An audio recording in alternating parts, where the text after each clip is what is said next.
Welcome, everyone, to another episode of Streamed and Screened, an entertainment podcast about movies and TV from Lee Enterprises. I'm Terry Lipshetz, managing editor of the National Newsroom at Lee, and co-host of the program with Bruce Miller, a longtime entertainment reporter. You're back from New York, but you haven't stopped watching things. You are on top of everything right now. It's such a busy time in the summer. I am a power ballad person. That's right. If that means anything. Well, actually, sure. I came back and then did 4 interviews on one day, 3 on another, and I'm nuts. I wrote 6 stories in one day, so is this coming back from vacation? I don't know. But Power Ballad is one that's in theaters now, and it's getting a little attraction because it's Paul Rudd singing. Have you ever heard of Paul Rudd singing? I don't remember him singing. He's pretty good at it. He plays a wedding singer. He's one of those wedding band guys. Oh. And one of the weddings that he sings at has a person in the audience who is in a boy band who gets up on stage and sings with him. And then he invites him over to help or to just kind of jam and talk and whatever after the wedding. Well, they start writing a song, and soon that song gets recorded, but the wedding singer gets no attention or writing credit for the thing because he can't prove that he wrote the song. So he misses out on all this big windfall, and you go, So really what I'd like to know is, what is the standard for writing a song? Do you have to have everything written down and notarized before you can even make a claim? When you look at like somebody like Beyonce, she has like 20 writers on a lot of those songs of hers. Right. So how do they determine, like, if I said one word, would that be enough? Or do you have to have so much that you contribute to really make it stand as a contribution? But that got me questioning all of this during the process of the film. It's an okay film, but it's not a great film. And I think it would have been better with Harry Styles in the Nick Jonas part. Yeah. Interesting. Because there would have been you would have seen somebody who actually had made that leap from boy band to solo artist and would have that kind of concern that he was going to be viewed in a different way. But, it is what it is. Yeah. Interesting. So that's a big one. That question will start playing out as the time goes by. And then I also saw The Breadwinner with Nate Bargatze. And if you may remember, Nate Bargatze was performing when I fell and broke my hip and my elbow. So I was keen to see what he did on his time off while I was healing. And this is such a lame movie. Tim Allen wouldn't do it. That's how bad it is. Oh, no. So I saw the trailer for it, and my immediate thought was Mr. Mom, right? The Michael Keaton movie. Is that kind of the synopsis here? Kind of an outline, but there are a lot of, wait a minute here. If you're so good at being a salesman at your, because he's top car salesman at his car dealership. Right. Okay. Well, then wouldn't you have enough money that you'd hire somebody to watch the kids and take care of the home stuff while the mom is away? Right. I think you would. Yeah. But that's just me talking. And then he doesn't know how to do a darn thing. Well, how did he get along before he got married? Right. Did he learn how to wash clothes before he got married? Or did he always take lighter fluid and burn them up in the backyard? I don't know. I mean, it's a concept, but I think we've come of age since that concept worked. Right. And he needs to do a little more study before he puts. And I thought he was very bland as an actor. Interesting. Yeah. They say he's big dumb eyes, and it does look like that. Okay. Yeah. My thing with this one too, it feels like we're kind of past that point of, the gender thing, role reversal. I mean, I sort of got Mr. Mom at the time. Sort of made sense because when that movie came out, my mom was still a stay-at-home mom, and it was very uncommon. I mean, it was certainly less common in the 80s than it was in the 70s or 60s or 50s or 40s or whatever. But it was still a period of time where dad was the breadwinner and he was the one that worked, and mom was the one that stayed at home and took care of the kids. And if you asked them to reverse roles, it would probably be a nightmare, right? But it just kind of seems like a silly concept at this point. And even for me, I'm admittedly not the greatest chef in the world. Like I can handle the kitchen fine. I can wash my clothes just fine. I mean, there's certain skill sets. I'm certainly not, perfect at everything, but like years ago, I learned how to iron a shirt. I mean, I can manage on my own perfectly fine. And when my wife was away at times when I had little kids, the kids didn't die. I mean, like we all survived like 3 days without mom when she went out to have fun with friends or something like that. So it just seemed like an odd concept. My mom went to the hospital for something, and dad had to kind of do all this stuff at the house. And one of the things he did was he put all the clothes in the washing machine, never mind, sorting anything, and he Right. put bleach in there. Ah, And my jeans came out like really awful, spotted and everything. And I said, "Dad, you've ruined my jeans." And he said, "No, they're tie-dye. You like that. That's so." And my mom, when I told my mom, she says, "I can't even get a minute's rest. We're leaving the hospital now." So you see how it goes. But yes. that's that whole run of the mill. I also saw or talked with the folks from Masters of the Universe, and I have a feeling this is a real jokey kind of, if you want a cartoonish movie, you're getting it. Huh. Interesting. So you are familiar with Masters of the Universe, Yeah, right? yeah, yeah, yeah, yeah, yeah. I So, remember as a kid. right. It was an interesting concept because they basically came up with a line of toys first and then Right. developed a cartoon to help sell the toys, right? Shades of Uh Transformers. yeah, I watched it as a kid. I loved it. I thought it was fun. I had the toys and stuff. We all I didn't have Castle Grayskull or anything like that, but I had friends that did. And but the movie looks bad. I, It does. It looks cheap. You're right. Like I think we talked about this previously, but there's certain times when cartoons work as cartoons and live action works at live action, but sometimes they don't cross over well. And I'm thinking about like those Smurf movies with Neil Yeah, Patrick Harris where they're yeah. just kind of unwatchable. I get the sense that that's the case here, that we're going to get a movie that it's not going to appeal to baby boomers because it's too young for them. It's not going to appeal to my kids Right. because it's like they don't get it. They don't I had to explain what Masters of the Universe were to them the other day because they had no knowledge of it. So then it's basically hitting on the Gen X crowd, and I'm like, speaking on behalf of Gen X, I'm not interested. No buy-in. Right. No, this just does not Well, look like it's gonna hit the mark. I wonder too if Scary Movie will have a tough run because you had to be around back when the first one was there, and that was 20 some years ago. Right. I don't know that you care that they're spoofing things that you've seen forever on Yeah. I don't know. It's the concept's there, right? It's just you're just spoofing the latest line of right. horror movies. So maybe I don't know. That's we'll see. So We yeah, know horror in general does fairly well in its way. So yeah. I don't know. We'll see. I think we won't see anything really hot until Disclosure Day comes around, the Yeah. Spielberg Alien movie or Right. Odyssey. Yeah. Yeah. We I think saw we saw a bunch of trailers. I took my daughter to Mandalorian and Grogu, and she wants to see the Odyssey, so I think we'll go wow. hit that. Yeah. Go to the IMAX version though. Yeah, I might have to do that. We did travel a little out of the way to go to the nicer AMC to get the stadium seats The for kind or of the seat. recliners. Yeah, for the Grogu.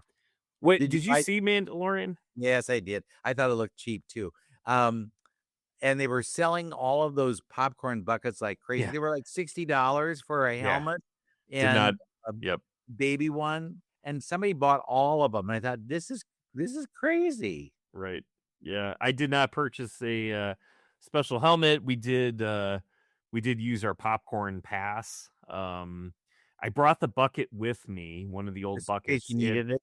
just in case we needed it. And what we did is, they handed me the large popcorn, and then we added the butter. But I would add some butter to the bucket, to the bin that they gave me, and then kind of mix it a little bit, and then add it to the old popcorn bucket, and then add more butter in, and then dump it, and then I put the lid on it, and I shook it up really good.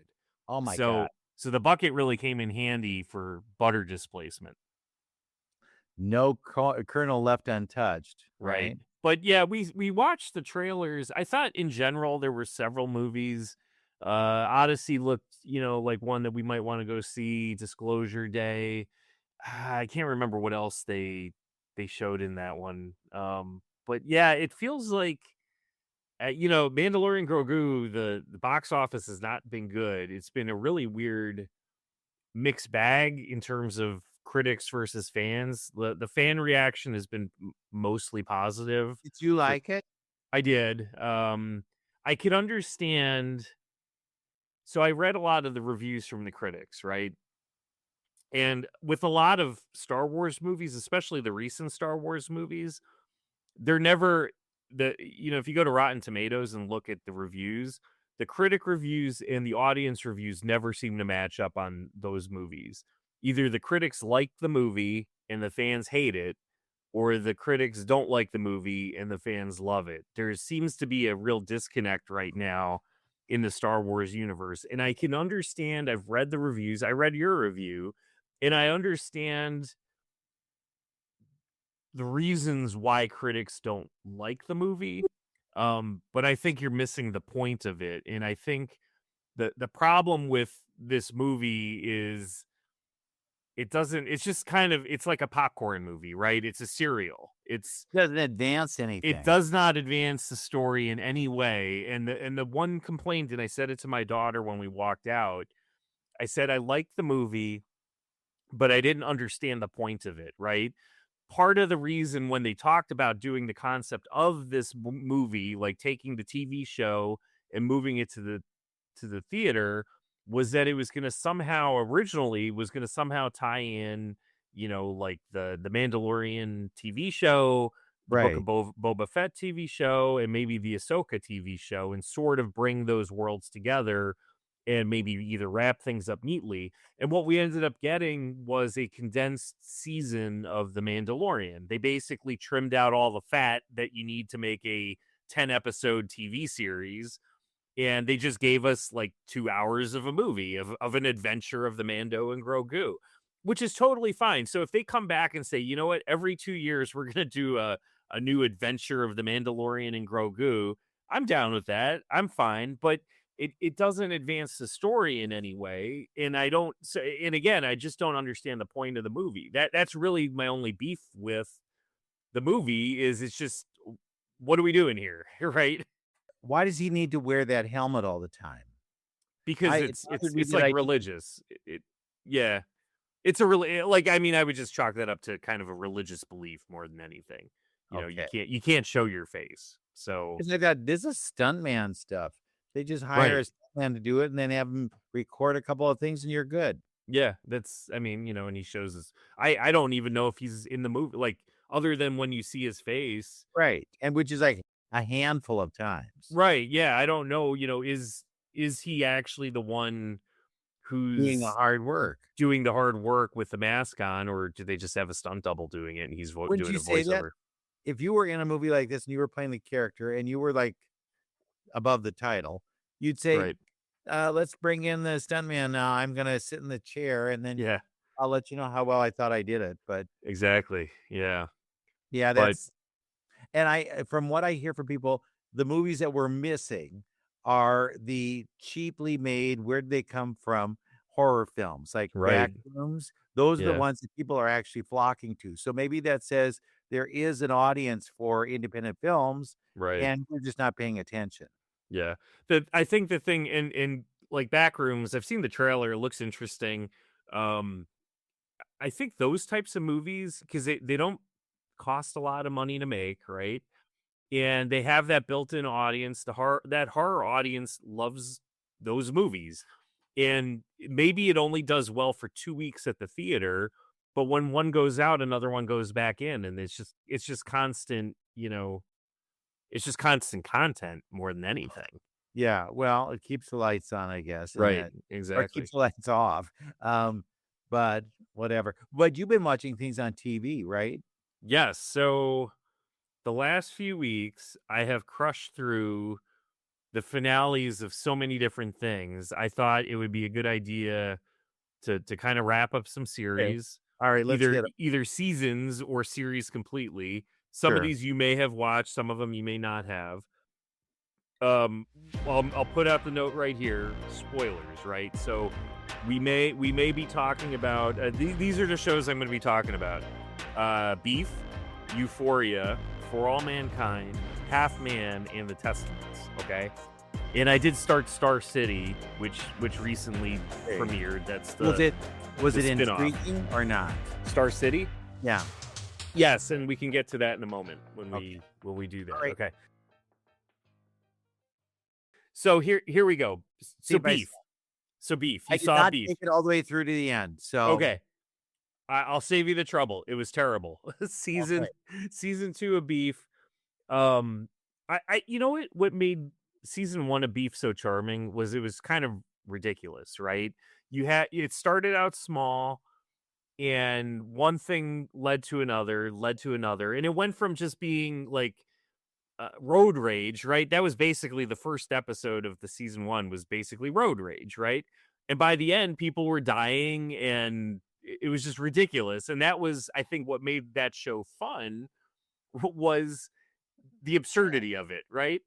Right. The this I, I don't know, it was such a strange thing. Like you had Oscar Isaac and Carrie Mulligan, right? So they had a disagreement, right? And it was a spousal fight which almost turned violent. And the two younger characters saw this. They were showing up at the house and they were recording it, right? And they were going to use that basically to blackmail Their them advantage, yeah. to their advantage. And then I'm thinking to myself, like other than, I'm certainly not condoning domestic violence or anything like that, but anyone that's been married for any length of time, you're at some point you may have a heated discussion or a heated Right. argument or something. And to Taking it have out on right, Texas. and to have these two people kind of invade in your space and have it hanging over you is kind of ridiculous. I sympathized greatly with the Oscar Isaac, Carrie Mulligan characters. The two younger characters, I couldn't care less about. Right. I had no level of sympathy for them whatsoever. Opportunist. Couldn't care. And it just the side story of, the Korean billionaire and all this, it just I couldn't get into it. It was, But did I it stuck end for a through it. while? No, and that's what left me at the end. I'm just like, seriously, I wasted 8 weeks of my time or however long it took me to burn. I know it was Netflix, so they If dropped I all the just watched episodes, the but last episode, would I be all right? yeah, you skip ahead and see how it ends and Okay. let me know if you think. But I Yeah. I I thought that, you know what, they should have just ended the limited series for beef, right? Season 1, we didn't need a whole new beef. It was dumb. Please stop doing them. Don't ever do season 3. That's my take. Okay. Well, and I think they start out with these things not thinking that it could be a series. Then they Right. get to the time where it looks like it's gonna be an easier category for Yep. us to enter this as it's the same thing with, Shogun. Mm-hmm. That thing should have been just a one and done. Yep. And then they decided the week before or so they're gonna submit their entries. "Oh, no, it's a series. It's a drama. This is a Yeah. drama." And now they're scrambling to try and get it done. Yeah. I don't So know. yeah. Okay. All right. So Yep. beef is on the list. Beef is it Half Man. Did you watch Half Man? Did you see the whole I thing? watched it all Okay. and I was confused at the end. Mm-hmm. And I did not think that the younger versions connected with the older versions well. Right. If that makes any sense. Yes. But I didn't feel like, because I was very sympathetic to the kind of the wimpy boy Yeah. in the beginning, and then when he became kind of a simpy older man, I didn't care for him. Right. He at the beginning, the first few episodes, I think I was with you, right? Where it's you have this younger boy and he's kind of being bullied and he's got to learn He to has to stand give up up for his himself. room for this bully kid. Right. And it's because, and the two mom each of them, their moms come together and they have a relationship, so they basically become stepbrothers.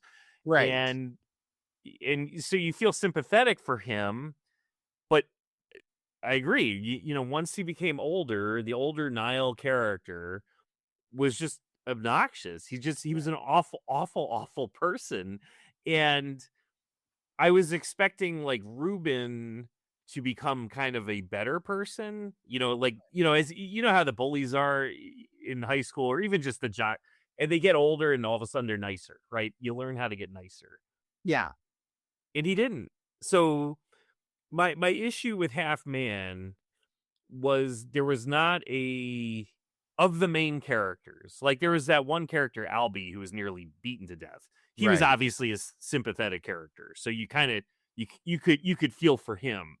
But he But got the sucked into all of this. right, but the two main characters, Ruben and Niall, completely unsympathetic, and their moms, they weren't nice people either. I couldn't care less about them. So it's like I'm watching this whole show thinking like, all right, at some point, either Ruben's going to become the better man or Niall's going to snap out of it. But we ended up having to waste all this time to get to the end.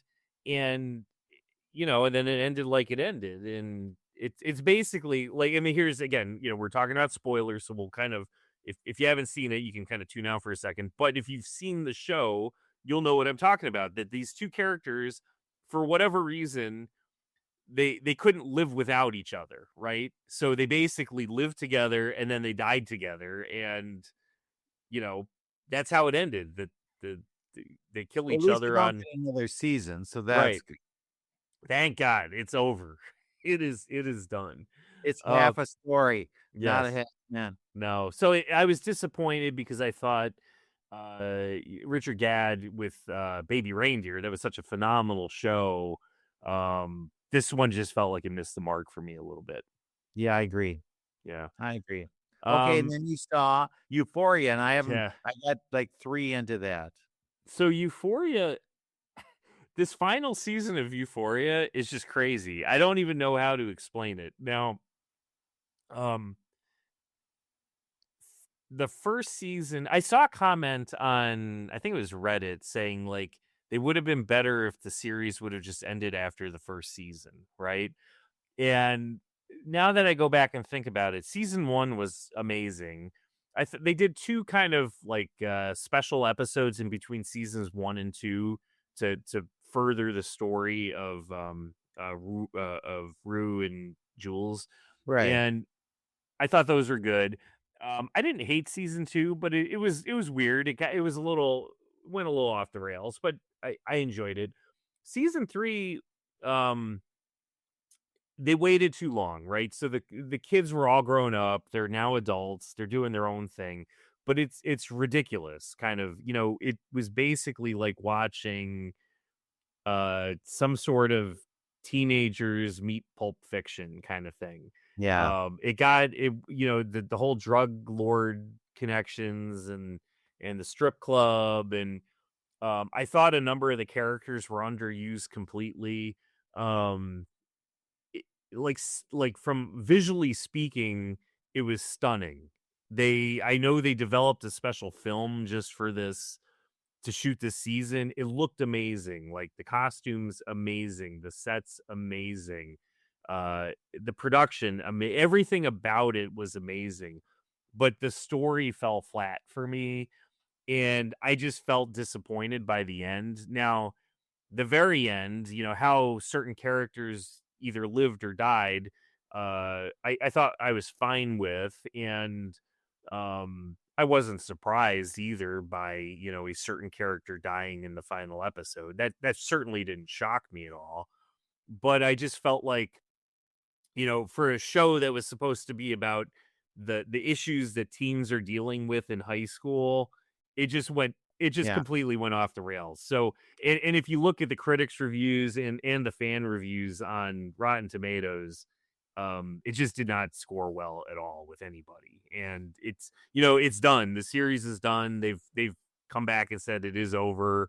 They would have to obviously get super creative if they wanted to do another season, because again, They're too big. They yeah, don't want to do it. They've got other things to do. right. It would have been better off, all things said, it should have just ended when it ended, and it would have been better off.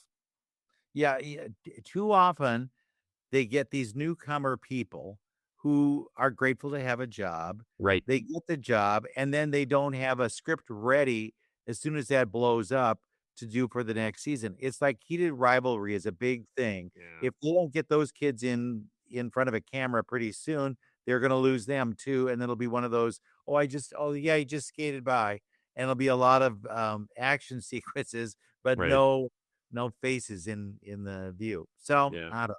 Yeah. Okay, what else did you see? Have you seen the 4 seasons, season 2? Which season? Which show? The 4 seasons? This is No.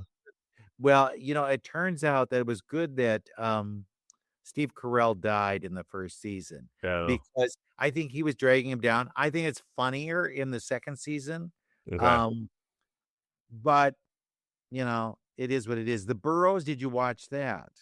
Not yet. That's the one that it's a little It's bit. like Stranger Things meets, Cocoon. Right. Yeah, I wanna check it out, but I haven't had a chance to see it yet. Your thoughts I on it? I stayed to the end and I liked it. Okay. I really did. Yeah. And I thought it was a great way to give those veteran actors a shot at doing something that was kind of, it isn't just all old people. It's no, you've got to listen to us at some point. And you do see where people do tune them out. But Mhm. they were onto something and they were able to prove it. So Okay. there you Yeah. Yeah. I I it did, can't I did wrap up The Testaments. Did you make it? You saw the yeah, I whole made it season. through the whole thing. And I thought Yeah. that wasn't bad.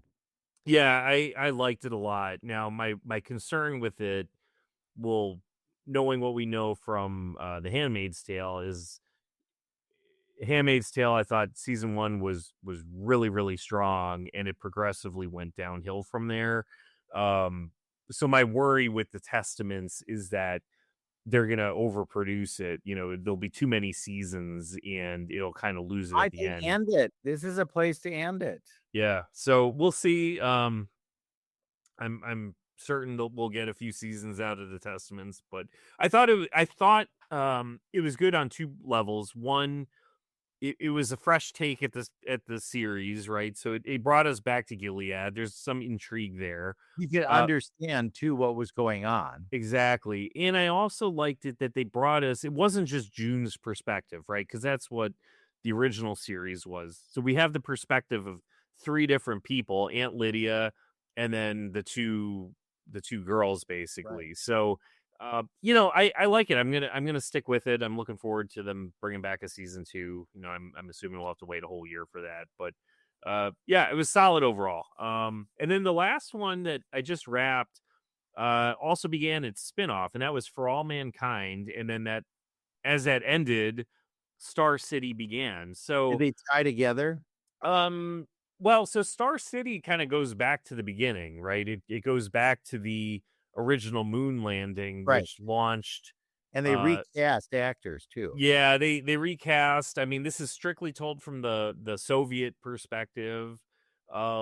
It's a fascinating show. I think the one thing that For All Mankind lost as each season went on is it lost a little bit of the charm that made the first season fun. It It had a kind of a scan or a what do I want to say? A skew yeah, uh in terms of history. And that was right.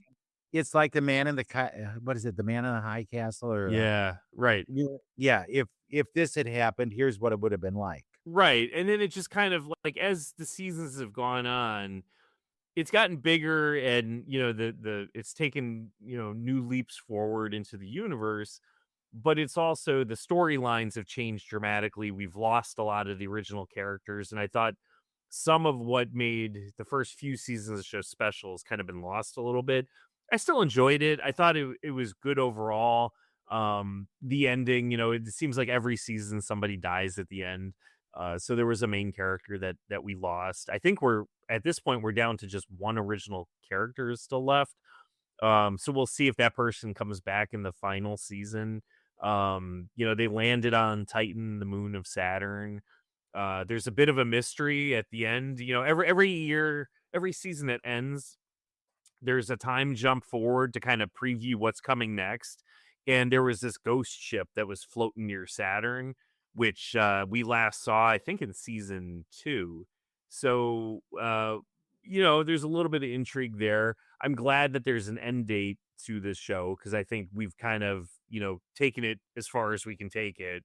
But I'm really into Star City right now. It's kind of fun. It's fresh. It feels like the original season, the original series again from that first season. So yeah, I mean it's a lot going on, and I feel like I keep adding new shows to my list to watch. Like like the Burrows, got to watch that. There's a whole bunch of other shows that just dropped recently. On different programs that channels, whether it's Hulu or Prime or Netflix, where it's like, oop, gotta watch that, oop, gotta watch that. And I just keep on making a list, and the list keeps getting bigger and bigger. Daniel Levy's series, Yeah. and I can't think of the name of it. I Right. thought was good, and I thought that Laurie Metcalf once again proves she's the greatest. She is so good at playing all these different angles, and Hmm. as she's running for office and what she's trying to do, incredible, incredible. Yeah. Yeah, that's another one. Was that big mistakes, or was that Yes, yes, yes, yeah, yes. right. Yeah, and that's another one which it's in my watch list, and I just haven't been able to start it yet.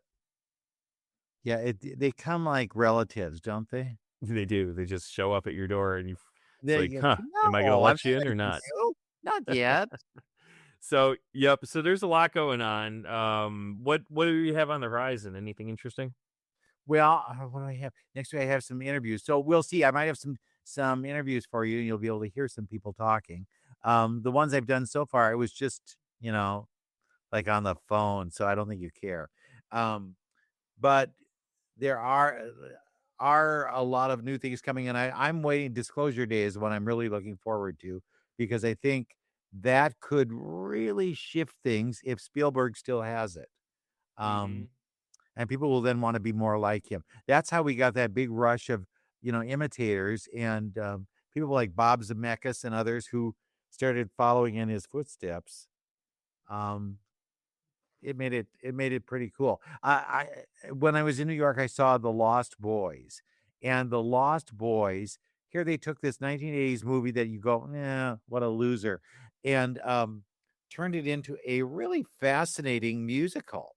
Mm-hmm. Um, and they were in one of the scenes they're talking, and this boy works at a video store, and he says, get Little Shop of Horrors, not the musical, but the real movie, because it always smacks of desperation when they turn a movie into a musical, and that's what they're doing with but Yeah. it's I think it's really well done. It has a lot of special effects, and yes, the vampires do fly. Okay. Yeah. There you Just go. know if you go, they're flying over your head. So Yep. watch out for vampire droppings. Yep. Oh, jeez. All right. Well, on that note, thank you again for listening, and we'll be back again next week with another episode of Streamed and Screened.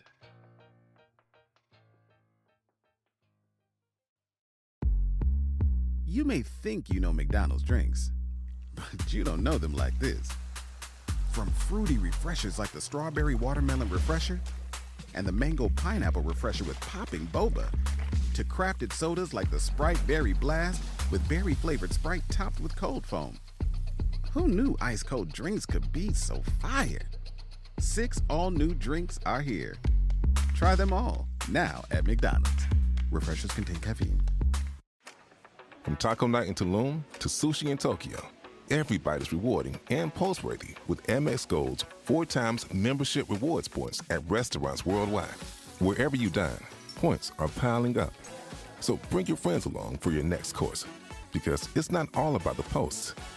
It's about the company and the memories. How can gold from Amex sweeten your next food moment? Learn more at americanexpress.com/explore-gold. Terms and points cap apply.